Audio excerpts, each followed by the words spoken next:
Natuturete sa'yo, hindi alam kung bakit ba ako nabighani sa iyo.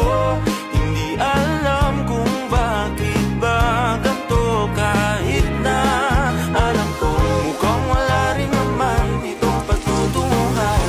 Kahit pa ilaan lahat ng oras sa'yo, hindi titigil hanggang ako na ang dahilan ng iyong ngiting misteryoso.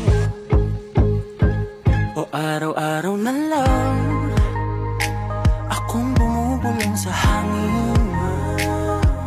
Ilang awit pa ba ang isusulat? Wala na bang hangganan? Kailan mo ba mapapansin?